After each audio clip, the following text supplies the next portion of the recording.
sirbee u'uu jedhee iyyee iyyisiisuu baatee akkamiin seenaa san yaadanna? Akkamiin Oromoon akka miidhamaa ta'e barra ture. Bar jarri kunoo Minilik qoteen awwaale saniyyuu seenaa isaa kaasanii faarfataa jiru barra. Namni tokko yoo har'a balleesse isa kaleessa hojjete san maa dagannanu? Mirga isaati mucaan kun abbaa barbaade faarsutti garuu duraan dursa seenaan hojjete waan dhageessise eenyummaa keenya nu barsiise Oromiyaa maalirraa akka jirtu ijoolleen lafa ol baatu akkamiin akka qabsooftu sirbe nutti agarsiise miti. Dirqama seenaa ishii kaleessaa isa yaadachuu qabna. Akkuma caaluu irratti duulanii feerroo bittaa jedhanii intini godhan ammas caalaa galaafachuudhaaf yookaan malee namni tokko sa'aatii kanatti waan barbaade deeggaruu amantii barbaade deeggaruu sirba barbaade deeggaruu mirga guutuu qaba. Maaliif kaleessa seenaan hojjete kaa isa kaleessa seenaa hojjete sana akkamiin daganna? Isaan yaadachuu qabna bar nama kana.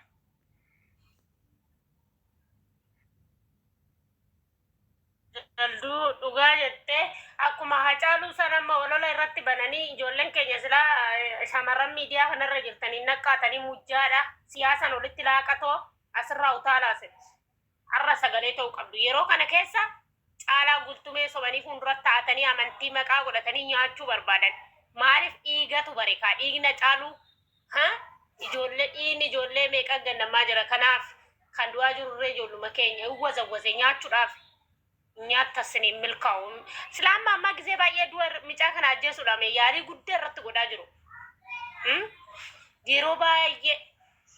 Yeroo baay'ee caalaa nyaachuudha diin ilaal akkuma waaqa inni itti buluutitti micaan kun jira malee sin qaata silaa nyaattan siniin milkaa'u dammoo diinaa miti kan nyaatu Oromoo su ta'e. Kan kiristaanaa kan musliimaa assalaamu alaikum. Waalaikum salaam. Jirra. Akkam jirtan nagaa keessanii? Jirra. Maali uummanni Oromoo kun gisee namni miira keessa galu salaamatan baay'isina bakka gisee tokko nagaa nu gaafattan jireenya maal qabna Oromoon Oromoo irratti lakkii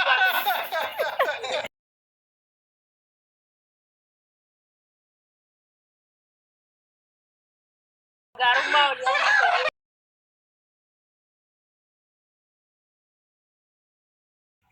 Oromoo kuni wal faarsaa. Bakka nagaadhaa jirtaa baay'is. Odumaa akka jirtaa kana waan gaarii olii Wayyoo garaa koo. Wiiti irratti qabu. Waslaata. Dubbadhu. Ani caalaa bultumee akka Inaafaa ummata kana fixaaraa bara inaafii jimarraa jiru manni xiqqaatota harshoo mallattee dhalatte. Wallahi laazim. Sanuu saaraan gadi buftu keessin akkana jettu. Nu hojii walitti barbaadeeti. Arabsa barbaadeeti saaraan. Wallahi muka hunduu gadi cabsaa tokkoon haala gatii maqaa abdii geetaachuu dhufte. Diqaala. Caalaa bultee bar mucaa jimmaan qacam godhee nyaatee jennaan dhiifnee bannuti. Qacam godhee nyaatee nabba hudduu keessa billaa kaattee deemti bar. Saroota haala keessanii lama qama abdii geetaachuutiin maaltichi barbaadaniiti. Caammaa isaan jiraati. Affaatu fixaara beettee urdi. Diqaaltoota. Teessee bar caammaa abdii geetaachuun jiraati bar namichi tokko qofa tolgalee arrabsaa jira. Boshtii haala keetii. Amma kaarsii abdii geetaachuun geessu warra balkaaba. Amma kaarsii abdii geetaachuun geessu. Wasak. Wayyoo garaa koo qoyii walitti godha. Gadiin buuftuu gisee sin akkana jettu saaraa maata irra taa'aa jira. Saaraan gaafa itti mana banachuu hadhaa biyya fudhattee ol baate. Maal taphata Salaamu alaikum warahmatullahi wabarakatuh. Waalaikum salaam warahmatullahi wabarakatuh. Maqaa abdii maal ture jedheen irraa gadiin buukanis caalaa fidee mataa habbaa isaa gadi gombisaa qoyti hojii fixee ola galuu Maaltu ta'e immoo? Tii mana banattee teessee caammaan abdii geetaachuun xiraa jetti bar. Inni akka jedhu. Kunoo dhaqi dhaggeeffadhu mana saaraa dhaqiti dhaqi dhaggeeffadhu kunoo maqaa jimmaatiin banattee gitiin talattiin shawaadha. Jaartii qeerroo baalagee kana natu liqqiisanitti uummata farshoo mallattee xaladha. Ganda farshoodha. Meeshoo siin miidiyaa kana maqaa abdii geetaachuudha. urjii dhaggeeffadhu isiin fooloo barbaachaa hin buuftu owwane nama baay'ee. Urjii koo. Maqaan ni maal ni urjii? Kunoo jimmaa jettee banatte kunoodha. Suuraa caalu kormaadii godhatte. Jimmaa itti banatte jirma taatseef shawaa jimmaa itti banatte. Urjii Anana sai boko anu mana sai namba zara si jamari nama follow berbada cuda fuli gadi katu da arga Saraan mata si gad deebisee arrabsaka. ganda Dhaggeeffadhu. tuqina Wallahi dhagaa suuraa sana. Intina buiti, songe buiti. Urji. Wayye. Kuno jaarsi sirfeer wallahi lazim. Baadagee amma suuraa sana argina. Saaraa finti qalabbatin. Saaraa maatu beeka. Dhaggeeffadhaa ba? Ajandaan barbaadinaati. Naam. Mataa hin talaafiti gad deebite caalaan maaltii balleete caalaan shawa intalli bakka hin buutu waan ta'eef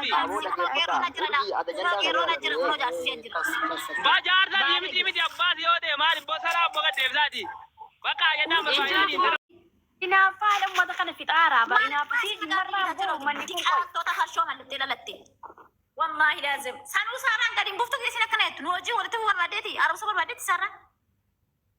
Wallahi mukaan duuga itti cabsaa tokkoon haadha gatii maqaa abdii geetaachuu dhufte. Diqaala. Caalaa bultee bar mucaacimmaan qacam godhee nyaatee jennaan dhiifnee bannuti. Qacam godhee nyaatee namba udduu keessa billaa kaattee deemti bar. Saroota haadha keessanii lama qama abdii geetaachuutiin maal jechuu barbaadaniiti. Caammaa isaan jiraati. affaatu fixaara beettee urdi. Diqaaltoo. Teessee bar caammaa abdii geetaachuun jiraati bar namichi tokko uffata ol galee arrabsaa jira. Boshtii haadha keetii. Amma kaarsii abdii geetaachuun geessu warra balkaaba. Amma kaarsii abdii geetaachuun geessu. Wasak. Fuyyuu garaa qoqqooyyuu walitti fuudhudha. Gadiin buuftuu gidee sin akkana jettu saaraa maata irra taa'aa jira. Saaraan gaafa itti mana banachuu hadda biyya fudhattee ol baate. Maal Baala tabbata golli Salaamu alaikum warahmatullahi wabarakatuh. Waalaikum assalam warahmatullahi wabarakatuh. Maqaa abdii maal ture jedheen irraa gadiin buukanis caalaan fidee mataa habbaa isaa gadi gombisaa qoyti hojii fitee ola galuu jira. Maaltu maal ta'e immoo? Hii mana banattee teessee caammaan abdii geetaachuun xiraa jetti bar. Inni akka jira. Kunoo dhaqi dhaggeeffadhu mana saaraa dhaqiti. Dhaqi dhaggeeffadhu. Kunoodha maqaa jimmaatiin banattee gitiin talattiin shawaadha. hojii Jaartii qeerroo baalagee kana natu dhukkiisin tima uummata farshoo mallattee qadhadha. Ganda farshoodha. hojii Meeshoo siin miidiyaa kana maqaa abdii geetaachuudha.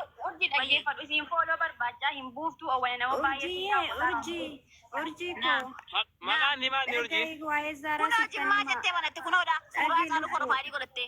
Jimmaa itti banatte jirma taatseef shawaa jimmaa itti banatte. urjii anana sai boko anu mana sai namba zara si jamari nama follow berbada cuda fuli gadi katu da arga Saaraan mataa si gad deebisee arrabsaka. ganda tuqina Wallahi dhagaa suuraa sana. Intina buiti, songe buiti. Wayye. Kunoo jaarsi sirfeer wallahi laazim. Baadagee amma suuraa sana argina. Saaraa finti qalabbatin saaraa maatu beeka. Dhaggeeffadhaa ba? Ajandaan barbaadinaati. Naam. Mataa hin talaafiti gad deebite caalaan maaltii balleete caalaan shawa intalli bakka hin buutu waan ta'eef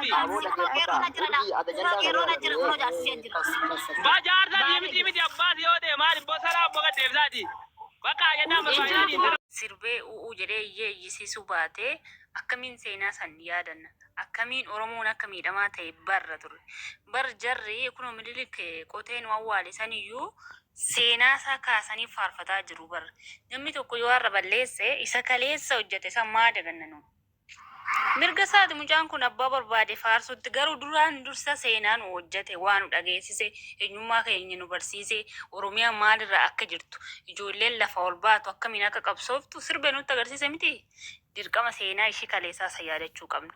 Akkuma caaluu irratti duulanii feerroo bittaa jedhanii intini godhan ammas caalaa galaafachuudhaaf yookaan malee namni tokko sa'aatii kanatti waan barbaade deeggaruu amantii barbaade deeggaruu sirba barbaade deeggaruu mirga guutuu qaba. Maaliif kaleessa seenaan hojjete kaa isa kaleessa seenaa hojjete sana akkamiin daganna? Isaan yaadachuu qabna bar nama kana.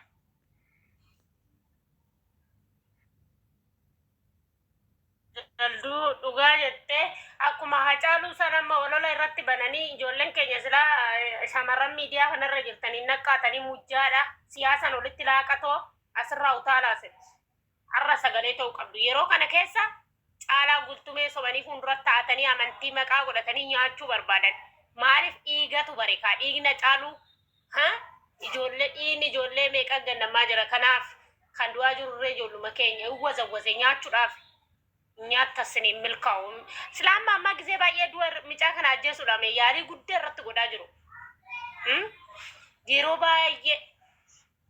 baay'ee caalaa nyaachuudha diin ilaal akkuma waaqa inni itti buluutitti micaan kun jira malee isin qaata silaa nyaattan sinin milkaa'u dammoo diinaa miti kan nyaattu Oromoo su ta'e.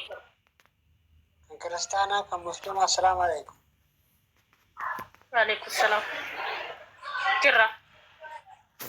Akkam jirtan nagaa keessanii? Jirra. Maali uummanni Oromoo kun gisee namni miira keessa galu salaamatan baay'isna bakka gisee tokko nagaa nu gaafattan jireenya maal qabna Oromoon Oromoo irratti lakkii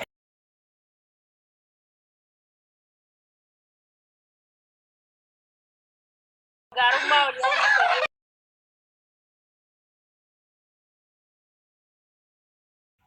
Oromoo kun wal faarsaa bakka nagaadhaa jirtaa baay'is oduma akka jirtaa kana waan gaarii odiyyaa wayyoo garaa koo Witi irratti qaba. Waslaata. Dubbadhu. Ani caalaa bultumee kun namni beekaa of seetu qoluma kana keessi budaa ola deemaati ittiin tolu ogeessi mataatu fiinyaata gaafati jajjabaattu waa'ee kee yaaddi malee ofiisheef hin jiraattu utuu danda'amee fi garboomtee fi gugguufta nooraa maaloo jetteeni miila gubbaatti kufta garuu namni ogeessi cimsee ofitti si qaba galma ga'uu kee malee siif hin abjootu caba anuma qofa beekaa jedhee warra mammaaku saggoo keeraa darbadhu kufuus lafa nan kaaku gabbachuu keetti nimin xonqaayii dhiiga baree kotte na baasii jedhii fiigii baqadhu malee